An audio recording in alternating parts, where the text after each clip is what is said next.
Hello, my little pleasure. Welcome to an Ackman Reacts video.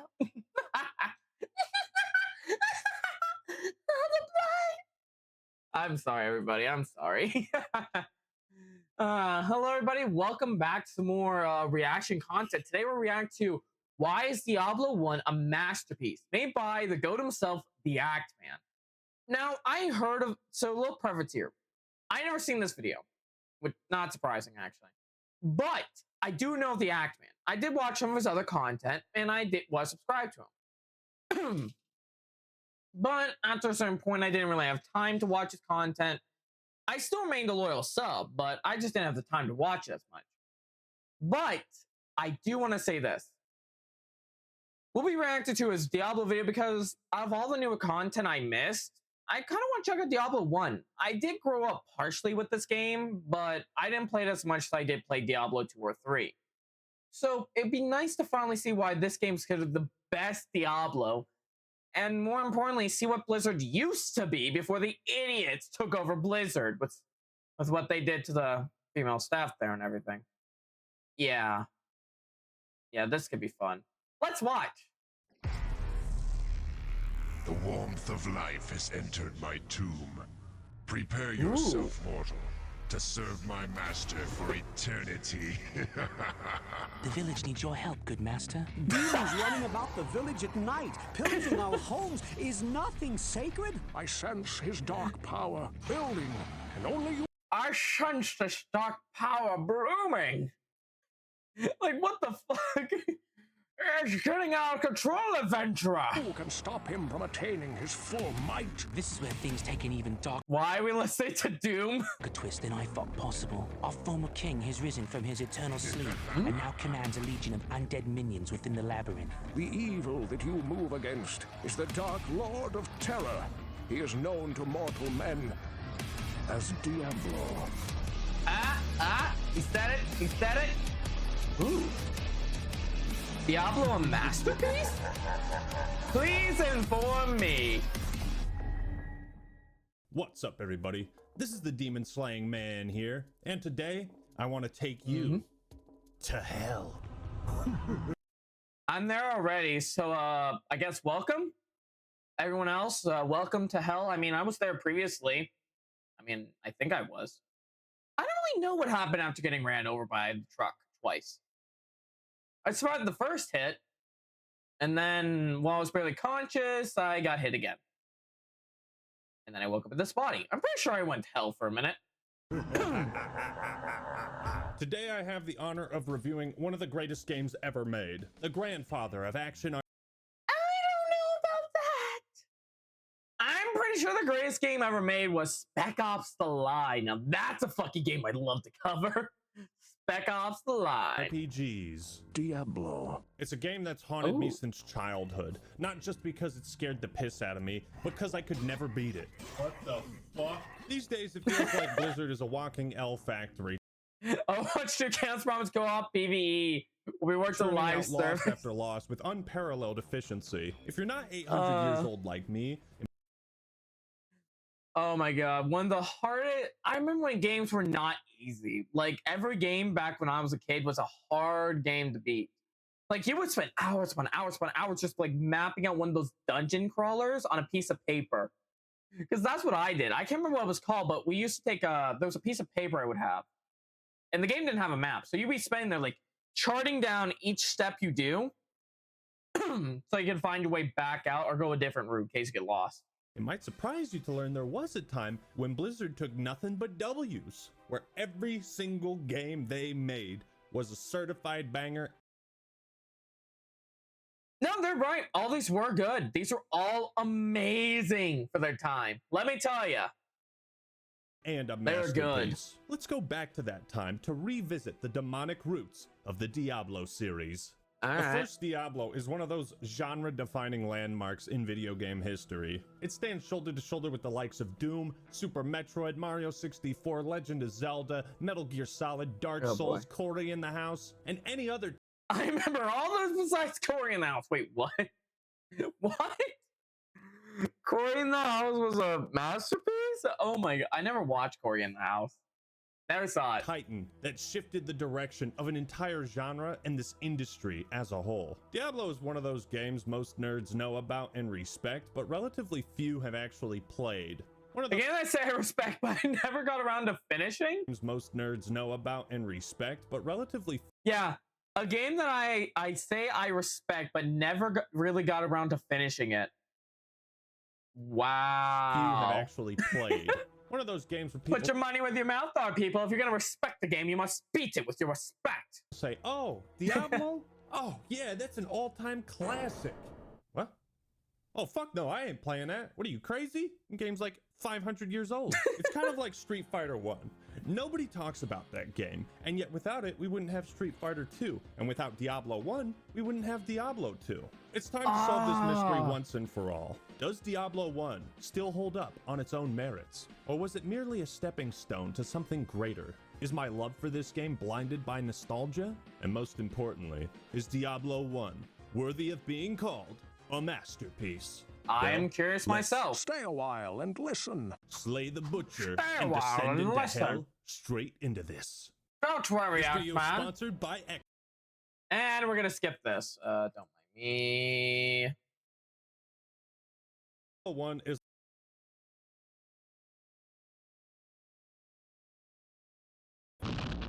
Diablo 1 is a lot more important than people give it credit for. I don't know. Well, technically, yeah, we wouldn't have half the games it was for Diablo. So never mind. Yeah, you're right. Given their prevalence today, it's hard to imagine a time where ARPGs were considered a tough sell to consumers. That's exactly Yeah, there was many things that was a tough sell back in the day. Like everyone's always like, "Oh, battle royale, battle royale is so easy to sell nowadays." Like back then, that wasn't even a concept really. Besides Hunger Games, that's just the tip of the iceberg of games we have nowadays. what Diablo was. So at the time, PC RPGs in general. Oh, another one. Open world survivals. I just remember those genres.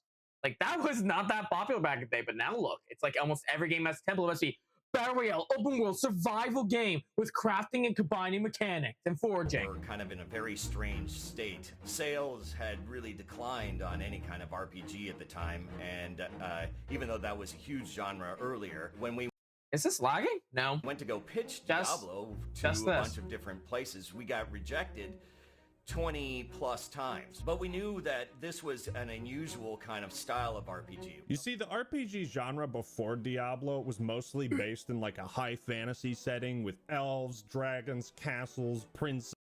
Yeah, you're not wrong. It wasn't like the variety we have today. So a dark gothic Yeah, back then it was like every game had to be a fantasy world with like elves and all that. So he isn't wrong. Nowadays, though, it's like it could be anything. I mean, I literally been playing like Expedition 33, and there's not really much fantasy in it besides the magic element. And that's that's a good one right there. RPG about descending into hell and slaughtering demons was a pretty radical idea, dude. In a lot of ways, we wanted to kind Doom would like to have a word with you. of make the antithesis of what RPGs were at the time. We wanted to make sure that the style of game it was much more like the way that I used to play Dungeons and Dragons as a kid. And so I wanted a game that was, you know, killing monsters and D&D, getting cool the loot best. rather than having a long Oh no, I'm talking D&D. Oh no. Oh, I'm fucked over now, boys and girls. Whatever shall I do? I'm going to hell. Oh wait, I'm already there. story with a deep character customization and stuff like that. I wanted to focus more on the action side and more on the loot side. And by making the antithesis of other RPGs, Blizzard had an immediate advantage over their competition. Diablo stood out amongst the crowd, and later, it would become the competition. You could credit Diablo for popularizing adding real-time combat to RPGs. I Besides can see Zelda, that. almost every RPG of the time was turn-based. In fact, Diablo was at one point going to be turn-based, but thank Tyrael they changed that because it would have sucked dinosaur balls. So we Oh, so wait, you're the guy to the reason why Final Fantasy went from turn-based to real-time action, which kind of sucks nowadays, to be honest. Felt like we had a great idea that separated us from the crowd. Okay, real quickly, I know people are gonna get on me about this, but the recent Final Fantasy, the one that has like darkness, darkness, darkness, like all the fucking time, it sucks ass. I'm not gonna lie, it really sucks ass. But I think that a lot of people, especially a lot of people in publishing at that time, weren't necessarily gamers. A lot of them were just businessmen who had learned that this genre. I'm sorry, wait, show that again? Necessarily gamers. A lot of them were just businessmen. Ah, yes. The antithesis of a businessman who knows jack shit about gaming. Rest, go to...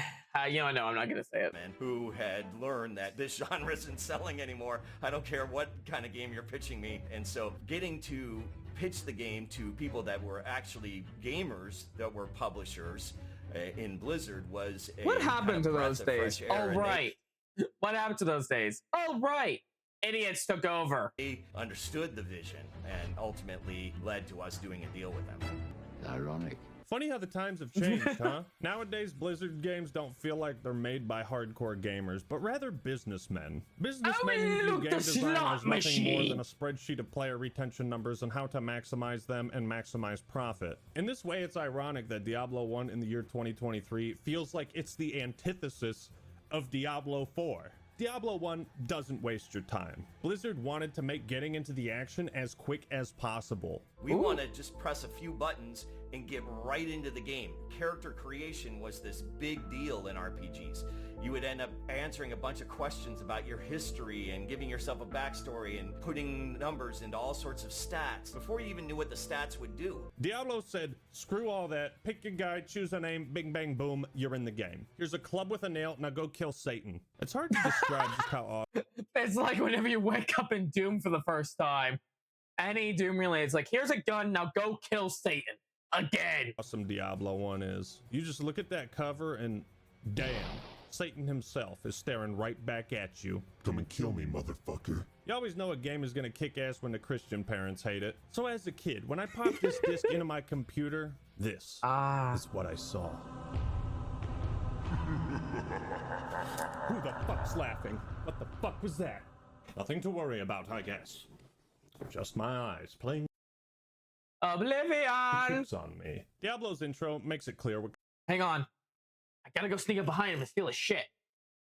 He's an Oblivion NPC. I must do it.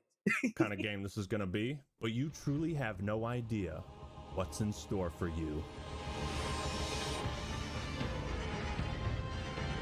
Yeah, okay, the graphics are a little cheesy, but you know what still strikes terror into my heart? Real quick. These graphics were like really good for their time, and I'll say this right now. I don't care about graphics as much. I mean, seriously, like I played nowadays games. Graphics to me are just like, oh, cool. You made me able to see like fucking Ellie's pores on her face in Last of Us 2. Oh boy. Oh look, I can make out the detail of a cinder block, every single chisel in it. Back then though, when you saw something like this, it was good. It was like, man, they're actually using 3D models. Man, this looks cool. Nowadays, it's like, oh, you guys made this even more realistic. Yay for you, I guess. Oh, hi! Now, I hear from my soul. Screen if I've ever seen one. So after you pick your character, where do you arrive at? Why do you pick? Okay, wait, never mind. No, I guess warrior works. I normally would pick mage because mage has that better spells at the end versus warrior, but that's just me. Alexa, play the most ominous atmospheric soundtrack in the world. My name's Deckard Cain, and I come from Tristram. If you're looking for Diablo, then come to Tristram. No, not that. No, turn that shit off. Ah, yes, Adventure. Oh, play the Tristram theme. What is this? When did Deckard Cain begin his rap career? Alexa, play the most atmospheric soundtrack in the world. Thank you. Ah, yes. Let me tell you guys a tale of darkness. Diablo establishes its dark atmosphere right out the gate. The premise is simple. You take control of a hero returning to their hometown of Tristram. Now again, the graphics are outdated. Oh my My goodness! But what transcends time not with that a game bad. like this is its Have you played Forsaken? Not Roblox Forsaken. I mean the actual like Forsaken console game and all that. Like that shit. Oh boy. There were some bad things there. Also, many other games. Like God, never mind. I don't want to remember the shit games. Style. Let me remember Diablo, please. This is one of the most iconic hub areas in gaming. The village of Tristram is bathed in eternal twilight. The sun never sets, and it never rises. As you explore it at a snail's pace, you'll meet each of the 8 surviving residents. Ogden the tavern owner, Griswold the blacksmith, Pepin the healer, Adria the witch, Wirt the crippled child, Farnham the drunk, Jillian the barmaid, and Deckard Cain the elder. Their titles indicate their area of expertise, and what knowledge they can impart on the player. Every child hears the story of the warrior Arcane and his mystic armor known as Valor. If you could find its resting place, you would be well protected against the evil in the labyrinth. The townsfolk point out that demons only attack at night, since they're afraid of the sun, and so Tristram feels like it's always on the knife's edge, verging into darkness. Like at any moment, Diablo will regain his full strength, the sun will set, and legions of demons will pour into the town, slaughtering its helpless residents. My goodness, demons running about the village at night, pillaging our homes. Is nothing sacred? Now, this might be to explain why the NPCs don't ever move, but Ogden says that mysterious dark riders patrol the forest outside the town and hunt down any who try to leave it. All was peaceful until the Dark Riders came and destroyed our village. Many were cut down where they stood, and those who took up arms were slain or dragged away to become slaves, or worse. Meaning everyone is trapped here. It is strange how at times anyone who tries to leave Tristram is hunted down and slain by the cloaked riders. You never feel at ease in the world of Diablo, and that's the point. In most other games, and even something as dreary as Dark Souls, the hub area feels like a reprieve from the oppressive world. But not here, man. Tristram merely gives you a false sense of security. Dark Souls. You want to know a fun fact? Diablo 1 is so dark that 19 years after its release, the official Diablo channel chose to age restrict the intro. So if you talk to Ogden, he gives you the rundown on a state of things, spelling out the threat Tristram now faces. The church at the edge of town has been desecrated and is being used for dark rituals. The screams that echo in the night are inhuman, but some of our townsfolk may yet survive. Follow the path that lies between my tavern and the blacksmith shop to find the church and save who you can. Normally this tell don't show type of storytelling is more stale than maggoty bread, but it works in Diablo 1. It's like, well, back then we didn't really have the capabilities of showing but not telling. Like to explain for those who don't know, I don't know if he'll talk about this, but I'll quickly explain it just in case. Back in the day, we didn't really have the ability to show you some of this stuff, especially if it was like one of those clicking PC games like Diablo. You kind of had to be told, because we couldn't really, there wasn't really that much of an ability back then to show you like all the horrors and stuff and not tell you, you know what I mean? Like, for example, of a bad story that does a lot of telling but not showing is Star Wars Battlefront 2. Not the old one, the EA version one, you know, Star Wars Battlefront 2 made by EA. That's like the prime example of a story that does a tell you and then show you a little bit, but mainly tell you everything. And that's kind of bullshittery. Now, back in the days of Diablo, everything was told you, but kept it open enough for you to figure it out on your own while you were playing the game. And that's what I like about older titles, by the way. Listening to an audiobook, and you can let your imagination take over. The armories of hell are home to the warlord of blood. In his wake lay the mutilated bodies of thousands. Angels and man alike have been cut down to fulfill his endless sacrifices to the Dark Ones, who scream for one thing: blood. Now, some might argue the voiceovers are over the top, and you know something? You're right. Abandon your foolish quest. All that awaits you is the wrath of my master. Text crawls are how 99% of the story is presented to you. So in a way, these technical limitations of 1996 forced Blizzard to be more creative. There is still a timeless charm to Diablo's simplistic approach to storytelling. The story is entirely optional too. I think you're a filthy degenerate if you skip it, but so Agreed there. I can agree to that. If you skip the story of Diablo 1, you are degenerate who deserves to be punished on the spike with the rest of them. As we shuffle towards the cathedral, we find a bloodied man who must have only just escaped the labyrinth. Please, listen to me. The Archbishop Lazarus. He led us down here to find the lost prince. The bastard led us into a trap. Now everyone is dead, killed by a demon he called the Butcher. Avenge us! Find this butcher and slay him, so that our souls may finally rest. Butcher. Okay, if you don't know that, I hope he does the butcher. Actually, knowing Actman, he might talk about the butcher. So I'm gonna keep my mouth shut, but damn was that. Oh. Your death will be avenged. Well, I can't beat around the bush any longer. It's time to head down into the labyrinth. The sanctity of this place has been fouled. Come on, you little bastards. Bro, Fight. This game is easy. You click everything and it dies instantly. And just like that, folks, we're already at level 2. Bring me a real challenge.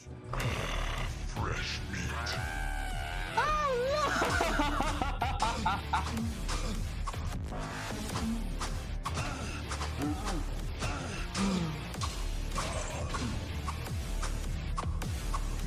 This, ladies and gentlemen, is the Butcher. And encountering him for the first time is one of the most memorable Unused and unfinished cinematic moments in all the games I've played. It highlights how tension and fear can be used to their maximum potential. All from a tubby dude in an apron who chases you at what can barely be called a brisk pace. There is no jump scare, just one line of dialogue, a demon wielding a giant cleaver, hacking apart his victims in a room soaked with blood, their bodies displayed in grotesque manners, almost like a perversion of the crucifixion. Not gonna lie there. That scared me when I was a kid. When I played Diablo for the first time, I was like, oh wow, this isn't, like, oh, this is a bit terrifying, but and then I opened that, it's like, oh, what the fuck? The Butcher and then I got my is ass a beginner's trap. Part of the reason this guy is so iconic is the first 2 levels kind of fool you into thinking you can kill everything in 1 to 3 hits. Yeah. So naturally you approach this door like any other, and when the Butcher appears, it's a goddamn reality check. If you think Diablo is gonna be a cakewalk, you haven't been paying attention. This is Yep, when you nicely start to done. realize why Diablo 1 is so difficult. Hit stun.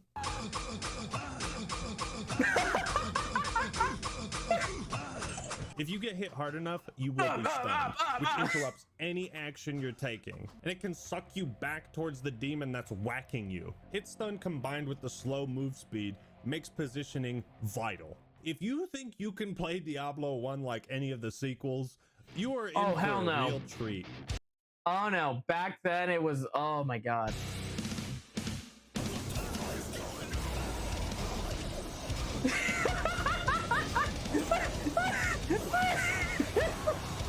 You do not want to be surrounded by more than 2 or 3 demons at a time, since they can It's block death. your escape route and stun lock you so you can't attack. This slower paced gameplay makes fighting the forces of hell an actual challenge, as opposed to making all the enemies something that you run up and try to slaughter as many as fast as possible. Oh yes, I agree. God, I really wish I beat Diablo 1. I got, like, I think when I was a kid, I got to the Butcher and I quit afterwards because I was, like, so terrified of the Butcher. Oh, I was such a little fool, little bastard. It means Diablo doesn't need to litter the screen with hundreds of enemies at all times in order to be challenging. Now, if you want to try and run past Diablo 4. Sorry guys, I have a cough in my throat. the enemies, well, good luck with that. You'll just run into more of them. Hi! We're here to kill you. Because enemies don't respawn, you can't reset the dungeons. There is a finite amount of XP you can get. So you have to kill absolutely everything. The Butcher is great since he always appears in the same room. So once you know he's there, you can avoid him until you're stronger. But once you finally slay this red bastard, come on, he's so close. The spirits of the dead are now avenged. Oh my god. Loot! Oh, there's that loot drop dopamine. Ooh, I've been missing that so bad. Ooh. And this is what makes Diablo so addicting. Tackling a hard challenge for a unique, awesome reward. May the spirit of Arcane protect me. If you ask the townsfolk about him, they all have an experience to relate. I saw what Farnham calls the Butcher, as it swathed a path through the bodies of my friends. He swung a cleaver as large as an axe, hewing limbs and cutting down brave men where they stood. By the light, I know of this vile demon.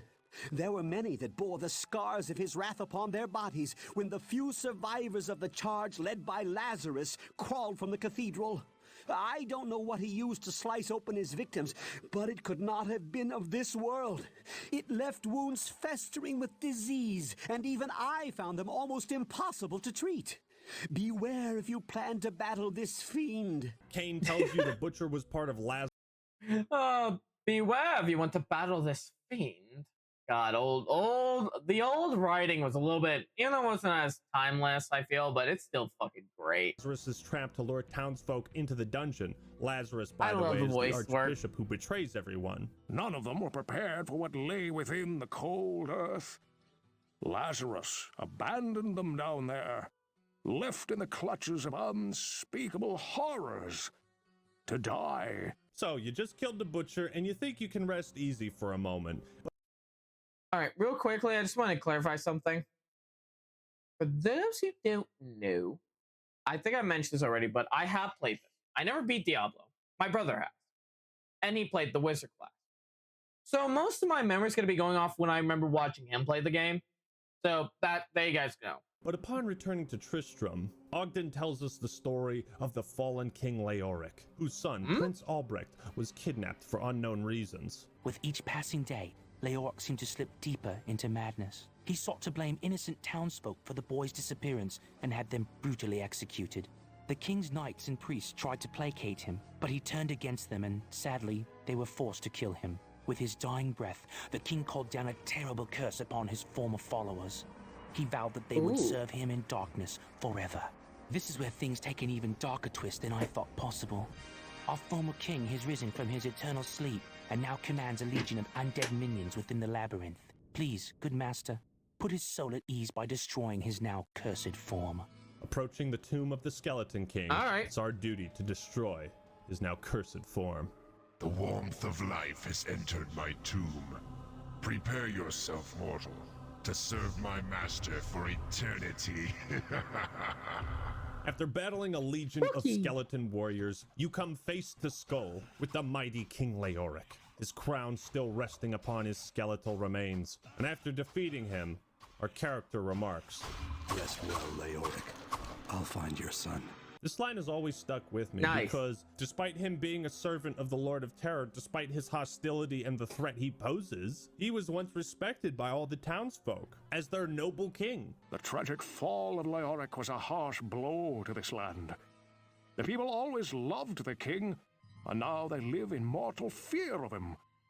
The question that I keep asking myself is how he could have fallen so far from the light. Insanity will do that to you. Like these that get me so interested in the lore and backstory of Diablo and its characters. You know, when Deckard Cain drops his catchphrase, "Stay a while and listen," he really means it. If you stay and listen, stay a while and listen to a tale. Listen to what the tomes and townsfolk of Tristram have to say, you will unravel an amazingly dark, spooky tale.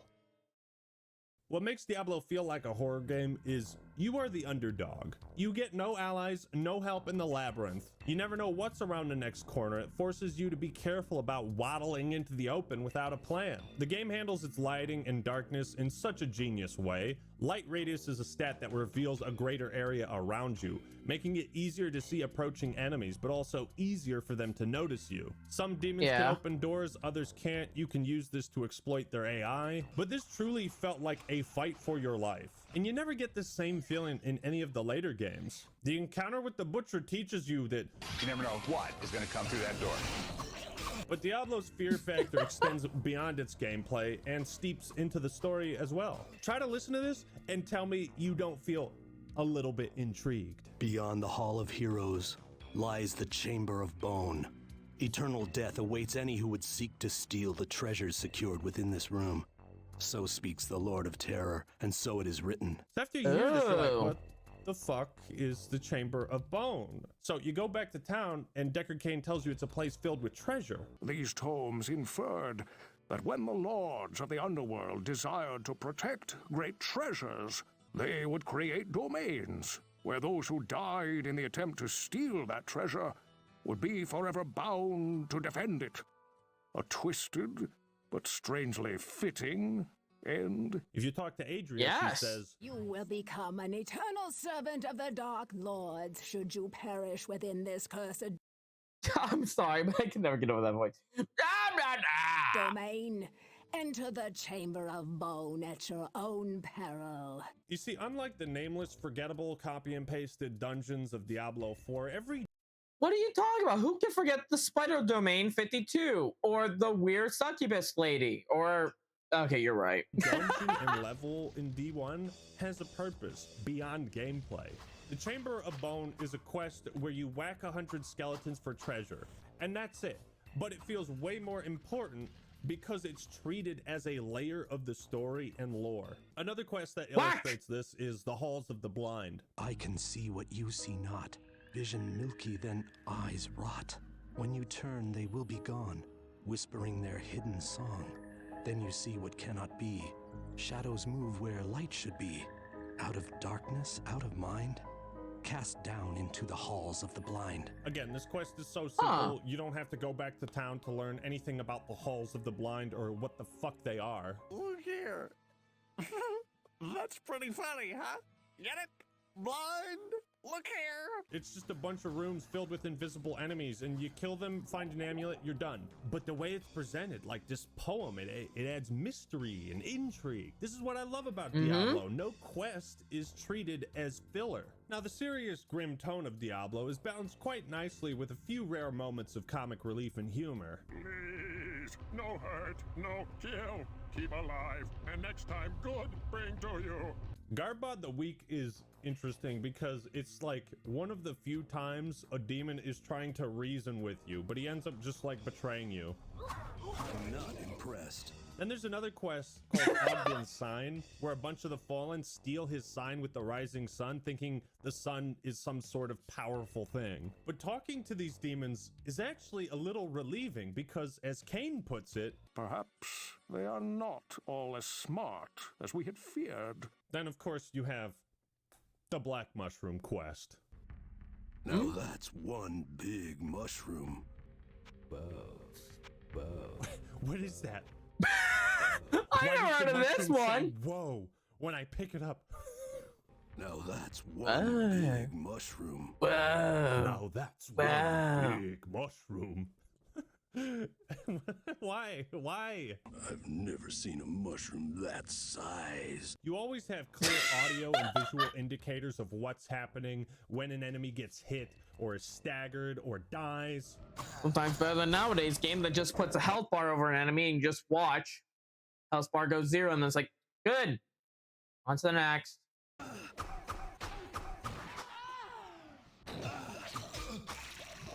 Yeah. Everything from opening chests to gold dropping.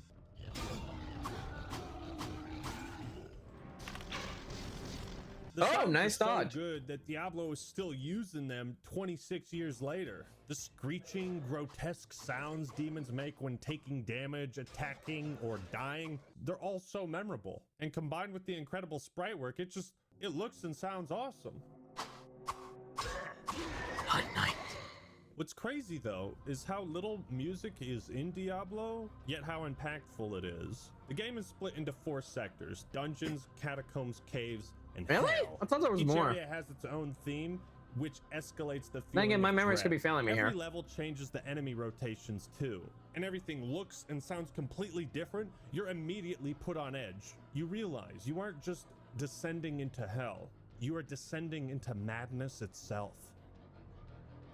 So Diablo has 3 classes, each with slight differences. Warriors get faster melee attacks, rogues have better ranged attacks, and sorcerers can access the top tier spells. What separates... I knew I was right. I knew it. I fucking knew it.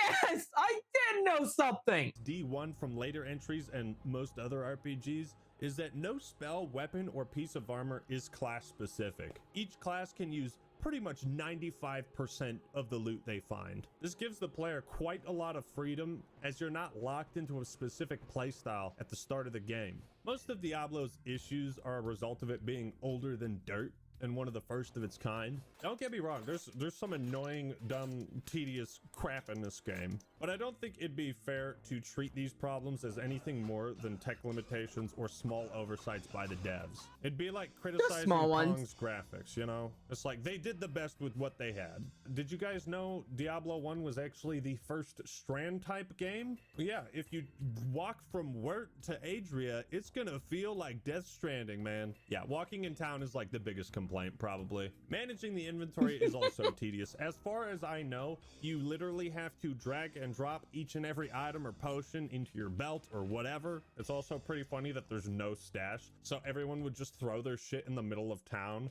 Gold also took up inventory space in stacks of 5,000, so it was possible to see an item in the store that is so expensive you literally can't buy it. But these antiquated issues are fixed in the Beelzebub mod, which I talked about before. I'll actually put a link in the description to that video. But that mod, in my opinion, is the definitive way to play V1. Still, there's a charm to the archaic design and difficulty of Diablo, and the lack of quality of life features we take for granted, like having no autosave and one save slot per character.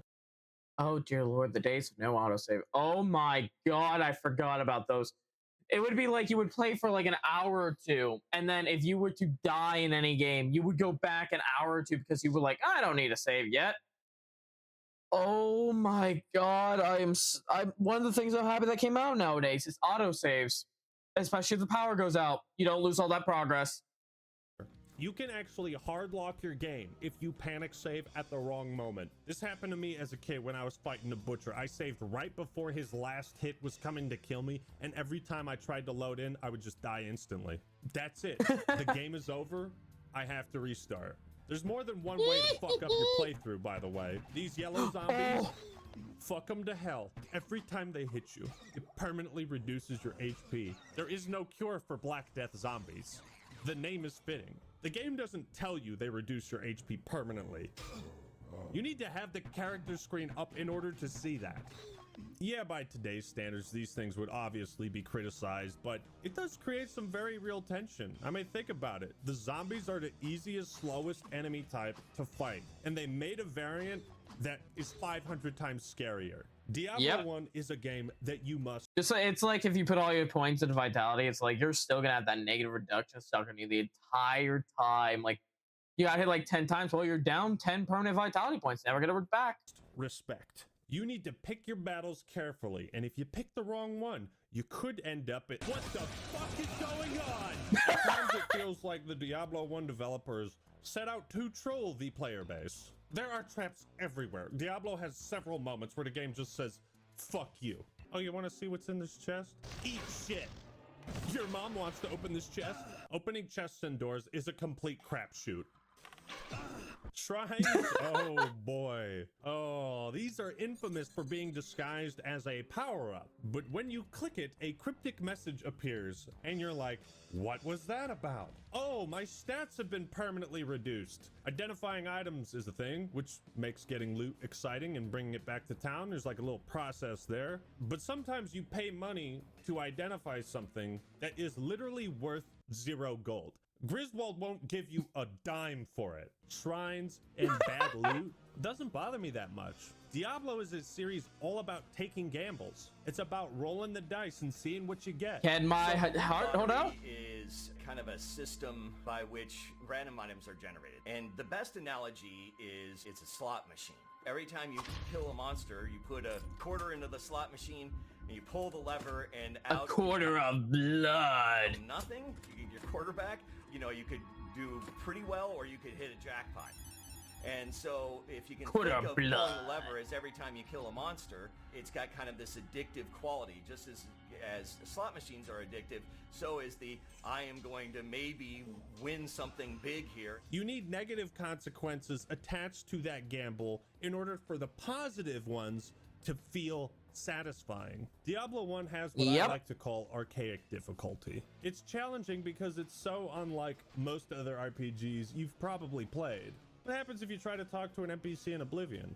Everything around you freezes. Not in Diablo, okay? If you try to read a tome or talk to a character in the labyrinth, The demons don't just wait for you to finish your conversation. You're still getting hit.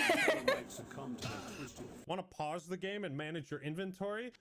Tough shit, nerd. Get good. And if you play a melee build, God save you. Ranged enemies will be the bane of your existence. You can't run these guys down. Trying to chase the Moon Clan bastards. Let me tell you. They just lead you into bigger groups of enemies and wait, what? You can't run these guys down. Trying to chase the Moon Clan bastards or the succubus. They just lead you into bigger groups of enemies and oh my God, leave me alone. It's times like these when Diablo starts throwing waves of bullshit at you that you learn to catch that bullshit and redirect it right back. You start to realize that you can stun lock demons too. And yeah, you can get surrounded by demons, but in the same vein, they can get in their own way. In the early levels, you learn to exploit doorways to fight them one at a time. You can cast magic or firewalls to kill enemies without directly engaging them. So in this playthrough, I went through the dungeons, the catacombs, and the caves without dying. It was difficult, yeah, but once you reach hell, it's a different story. There is a type of enemy in Diablo that is usually exclusively found in level 16, the last level. If you have managed to piss off God himself, when you reach level 14, you will encounter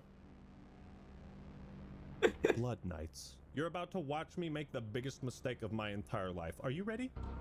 Knights. I have to rewind that, please. I just have to see this one more time. I'm sorry. Exclusively found in level 16, the last level. If you have managed to piss off God himself, when you reach level 14, you will encounter Blood Knights. You're about to watch me make the biggest mistake of my entire life. Are you ready? Oh, fuck. Did you see it? Did you catch my mistake? No? Well, unbeknownst to me at the time, Blood Knights are the toughest enemies in the game. They resist fire, they are immune to magic and lightning, and I just aggroed 11 of them. Ladies and gentlemen, what you see right now is an image taken before disaster. Fight! Show them we will not fall without taking down their forces! If you run out of bullets or something, fight them back! Why are you running? Why are you running? Even if I die, another will rise to kill you. Try all you will. My will not be broken. Jesus fucking Christ, that hit! Bam! You're doomed. You're just doomed. There's no mercy. God is pissed, and you did it.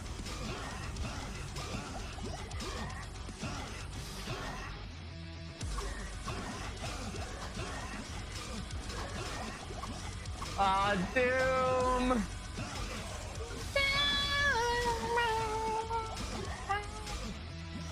And this is the exact scenario that you are meant to avoid.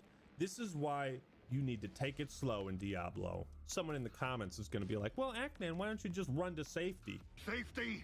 Where the fuck's that?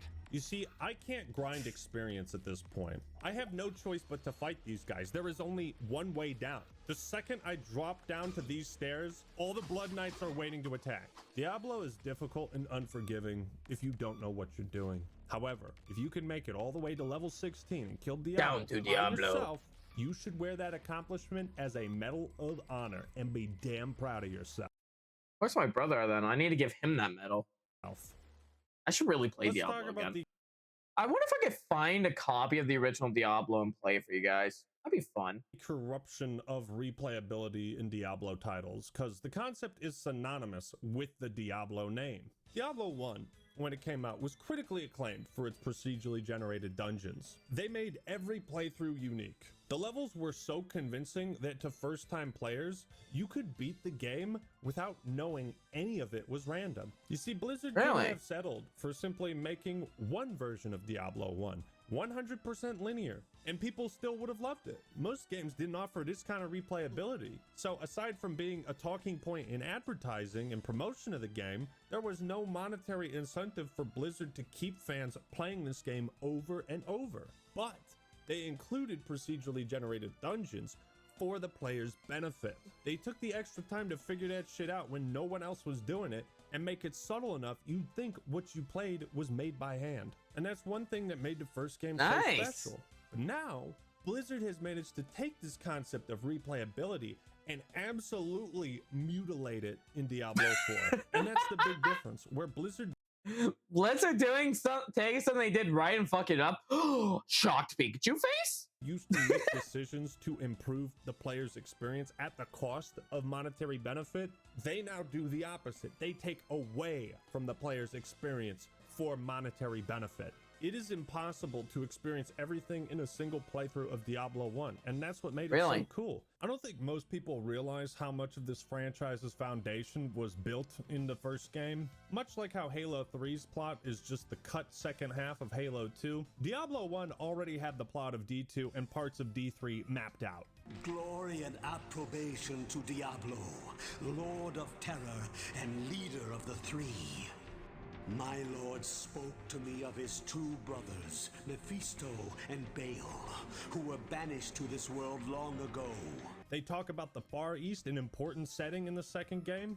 My lord wishes to bide his time and harness his awesome power so that he may free his captive brothers from their tombs beneath the sands of the East. And Dariel, the Maiden of Anguish? Cut side quest from the first game.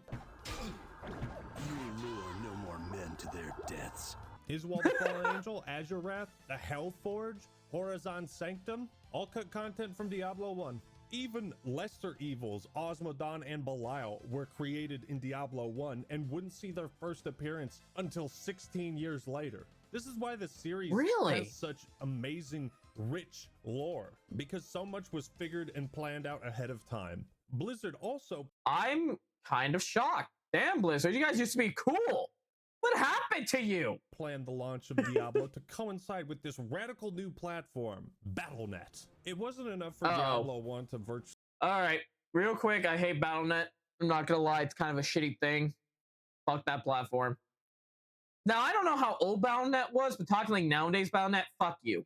Just fuck you. Change how people view RPGs, but now it was doing the same with online gaming. This laid the foundation for all of Blizzard's video games moving forward, and it is still affecting their games today. See, back in just in a shitty way times, when you had dial-up internet, 2 sticks and a rock, and make sure no one's on the fucking landline. God damn it, Mom, get off the landline, I'm trying to play. Nothing else. Most games use some kind of external website to figure it out, to host online multiplayer. Diablo 1 changed this. With Warcraft 2, we offered network play, and what happened was people wanted to be able to play it over the internet, but we hadn't actually provided facilities for that. So with Diablo, we decided that we should be providing that matchmaking functionality, and that was really where the original idea for Battle.net came from. This is one of the most important innovations in gaming history, and it's barely fucking mentioned. We always talked about one button access. We wanted to be able to just push one button and be playing with your friends, and to be simple and to not have to enter IP addresses and all kinds of stuff like that. Diablo 1 in Battle.net is arguably more important than Halo 2 and Xbox Live. Yeah, I said it. Battle.net passed 700,000 users and 13 million games played online by the end of the year as Diablo went on to win numerous RPG and Game of the Year awards. While I never experienced it myself, the fact that Diablo 1 could be played both solo and with friends, in addition to the procedurally generated dungeons, the game just had insane replay value. Diablo 1's multiplayer also introduced this idea of having an in-game economy, trading items and gold with other players. This was before RuneScape. Give Diablo 1 some fucking props, dude. All right, this is it. Go back for a second. Go back a second. What the cow doing? What the fuck is that cow doing over that fence? Diablo 1 some fucking props, dude. All right, this is it, fellas. We've hit level 16. Level 16. We fought Lazarus, and here we are. Terror's domain. Whew. Strap on the big boy gloves. Dude, oh my god. This is insane for a melee build. I'm being pelted with fireballs from the toughest ranged enemies in the game and assaulted by blood knights. It's a nightmare. This is a true test of endurance. It's a gauntlet, a race to pull the 3 levers that revealed Diablo's lair. We're doing it. We're doing it, lads. Okay, okay. All right. Let's see if we can pull a few more. Oh, fuck. There he is. Oh, my God. Please. No, you said the wrong. Just die. Just die. Hey! He did it. I beat the game. I killed Diablo. It took Well me done. 4 years, but I fucking did it. After all the hell I've been through, I deserve a happy ending. However, as you remove the soul stone, Diablo's physical form disintegrates. Where his corpse once was, now lay. A child? Huh? And now, it all makes sense. You recall a passage from a tome you found in the caves. Be warned that the soul stone must be kept from discovery by those not of the faith. If Diablo were to be released, he would seek a body that is easily controlled, as he would be very weak. Perhaps that of an old man or a child. We have solved the last mystery. This is Prince Albrecht. As life returns to the prince, he is granted one last breath before death takes him back, leaving our character with only one thing to do.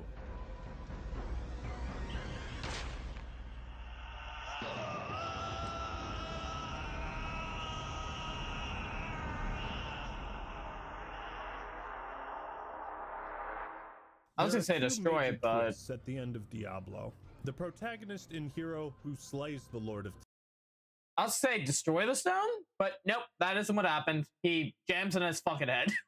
Terror will eventually, quite literally, become the very thing he swore to destroy. The other twist is more of a theory I have. Why would Diablo and Lazarus wait for us in the deepest bowels of the labyrinth? I believe Diablo used Lazarus to capture Prince Albrecht, to lure the strongest warriors down to his lair. One who could fight through his legions, defeat his generals, and make it all the way to Terror's domain would be a strong vessel for him indeed. Perhaps then, it was Diablo's plan all along to be slain, so that eventually he could be reborn again. Much more terrifying than before. The soul stone burns with hellfire as an eerie red glow blurs your vision. Fresh blood flows into your eyes, and you begin to hear the tormented whispers of the damned. You have done what you knew must be done. The essence of Diablo is contained. For now. You pray that you have become strong enough to contain the demon and keep him at bay. Although you have been fortified by your quest, you can still feel him, clawing his way up from the dark recesses of your soul. Fighting to retain control, your thoughts turn toward the ancient mystic lands of the Far East. Perhaps there, beyond the desolate wastes of Aranok, you will find an answer. Or perhaps salvation. And that is Diablo. Though nobody could have made it at the time, Diablo actually ends on a worse note than when it began, setting up the next story for not just his return, but two of his brothers. Now that is how you write a dark ending and escalate the plot. I think Diablo 1 still holds up insanely well for how old it is, and the Beelzebub mod is just the ultimate version of this game. The beauty of Diablo 1 is in its simplicity. Less can be more. This game proves that immersion, intensity, and fear don't rely on the latest and greatest graphics. Quality lies in the writing, the style, and the atmosphere, which all transcend time. Outdated technical issues aside, Diablo 1 is a nearly flawless game with immense yeah, no, I can see that. I can agree with that. Replay value. It's disappointing that Diablo 1's legacy and importance in gaming history has been largely forgotten or overshadowed. And ruined. Diablo 4. Most gamers don't even recognize the influence it had because the influence is found everywhere, and people might attribute the things they love about ARPGs and regular RPGs to other games. But Diablo 1 brought all the ingredients to the table, and then handed Diablo 2 the perfect recipe and let them cook. And remember, Condor had pitched Diablo and been rejected over 20 times by publishers and businessmen. They were denied by companies who saw RPGs as a dying breed, too risky to turn a profit on. We've gone around to 25 different publishers and handed out this document to a whole bunch of people, and they have said, no, RPGs are dead.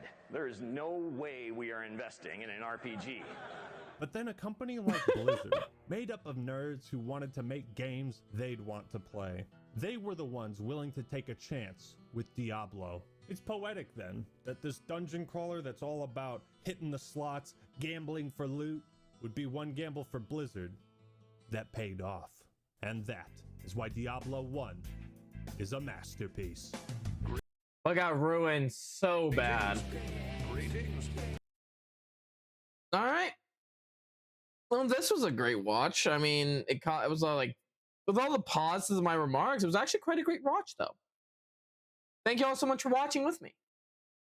Like I said before, please go check out the other Ackman videos. If you guys want me to actually check out any other type of videos out there, post them down below. I'll be getting around to covering like dead VHS in the near future. So if you guys are looking forward to that one, well, I have some good news for you guys. It'll be coming soon. Anyway, I've been DJGup1234. I'll see you guys in the next video. Good night, everybody.